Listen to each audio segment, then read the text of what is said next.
The thing that's happened a lot though is I think because, folks are, you know, stretching tight on the budget right now because of the way interest rates are, because home values continue to rise, that you can find yourself in a situation where you get into a home and you have something happen that you're possibly going to need to, take out some extra money to be able to fix. And it's important on our end as the insurance agent to make sure clients are aware of what things are going to be a catastrophe, disaster, accident that is covered by home insurance and what things are not. Because I get a ton of phone calls from first time home buyers within like a few months of closing on a home, and something's gone wrong and they are looking to file a claim for it. And I'm always like bearer of bad news saying, hey, this isn't something that's actually covered by insurance. And I don't like to be that guy. So I like to, give this information, especially on a platform like this, to explain what kinds of things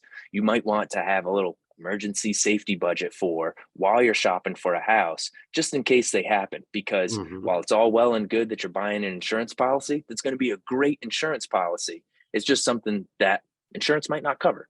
So the key takeaway here is that home insurance is definitely supposed to cover for damage to your home. So something damages your house, or you have a theft, or you have some sort of weather related accident that causes damage to your house. Absolutely. Those are things that are covered by home insurance.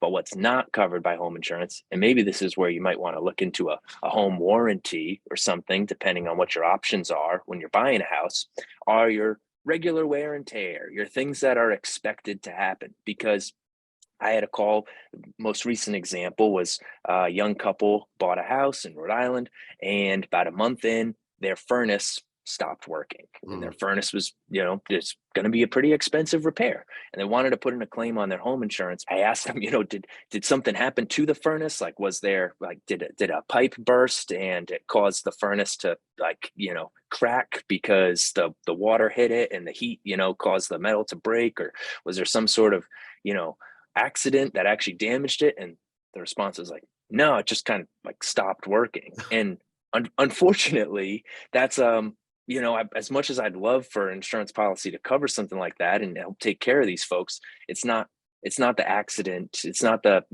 sudden damage sort of deal that insurance is intended to cover. I guess the key takeaway is that accidents, damage, sudden catastrophe type things should be covered by insurance. But if things are worn out over time, your home maintenance to mechanicals and things, unfortunately, is just part of home ownership.